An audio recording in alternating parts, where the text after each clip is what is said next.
देखो भैया, CHSL में एक प्रश्न आया और उस प्रश्न में कहा क्या गया कि मलय जो है, मतलब ये राउंड वाले प्रश्न है, सर्कुलर जो मोशन होती है, सर्कुलर मोशन नहीं मतलब जो सर्कल के अराउंड घूमते हैं या राउंड राउंड गोला मारते हैं, उसकी बात की गई। ठीक है, इसमें क्या होता है कि दो लोग होते हैं जो किसी राउंड मतलब सर्कुलर पाथ के अराउंड घूमते हैं।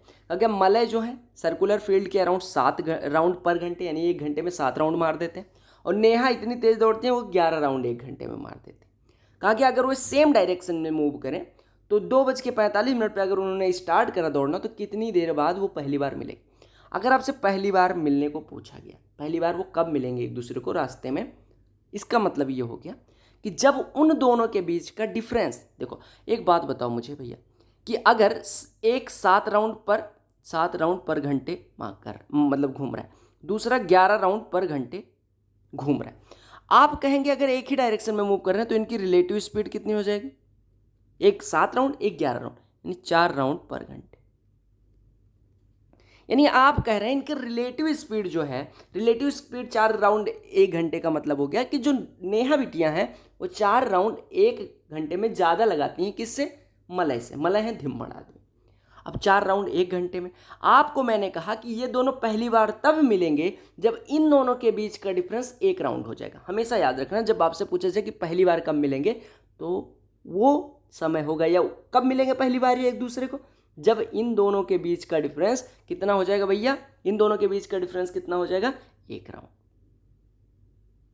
आप कह रहे हैं कि इनकी रिलेटिव स्पीड 4 राउंड 1 घंटे में, यानी 1 घंटे में वो लगाते हैं 4 राउंड, या 4 राउंड के लिए 1 घंटे, तो 1 राउंड का डिफरेंस, 4 राउंड का डिफरेंस पैदा करने के लिए 1 घंटे लगते हैं, तो 1 राउंड का डिफरेंस पैदा करने के लिए 1/4 घंटे लगेंगे। 1/4 घंटे मतलब 15 मिनट। अगर वो स्टार्ट कितने पे करते हैं? 2:45 पे, तो 15 मिनट बाद वह एक दूसरे को मिल चुके होंगे, यानी कि कितने देर बाद?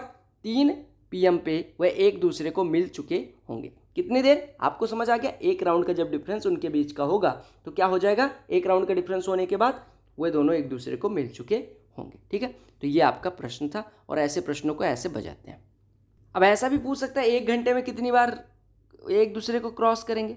15 मिनट के डिफरेंस पे आपको पता है मिल जाते हैं एक बार, तो 1 घंटे में 4 बार मिलेंगे। इस तरह से भी प्रश्न पूछा जा सकता है। ठीक है, जब ऐसे प्रश्न आए कि आइडेंटिटी है, ये आइडेंटिटी मतलब होता है कि सर्वसमीका, यानी जेड की कोई वैल्यू रखें ये हमेशा सही होगा।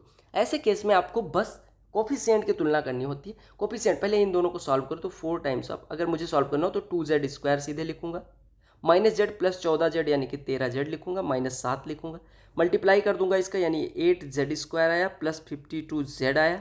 ठीक है, 52z माइनस ये कितना है 52z, इस तरह से लिख दे रहा हूँ। ओ भाई 52z और -28 आया। अब इसकी तुलना मैं सीधे उठा के इससे कर दूंगा। तुलना करने का मतलब कि z² का जो कोफिशिएंट यहाँ है यहाँ भी होना चाहिए, यानी a = 8 मिल जाएगा उससे।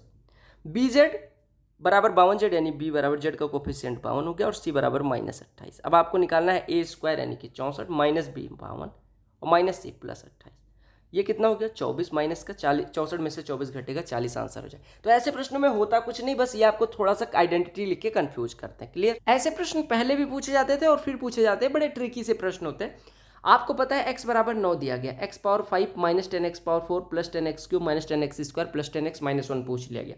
आपको देखना है कि यहाँ पे प्लस है एक, फिर निगेटिव, फिर प्लस, फिर निगेटिव, फिर प्लस, फिर निगेटिव, यानी ये सिस्टम है alternate, plus minus plus minus plus minus रहेगा, और x की जो वैल्यू दी रहेगी उससे सब गुणांक जो होंगे, सबके गुणांक x के x² x³ x⁴ सबके गुणांक एक एक ज़्यादा होंगे, तो इसकी जो वैल्यू होती है इसकी, ये कितनी हो जाती है? इसी के बराबर, यानी x बराबर हो जाएगा 9, और फिर 9 माइनस, मतलब आपको ये ध्यान रखना है कि इतने पूरे जो वेरिएबल वाला टर्म है ये वाला, इसकी वैल्यू हो जाएगी 9 और माइनस में 1 लगा है, तो आपका आंसर हो जाएगा इतने की वैल्यू 9 - 1 8 आंसर हो जाएगा।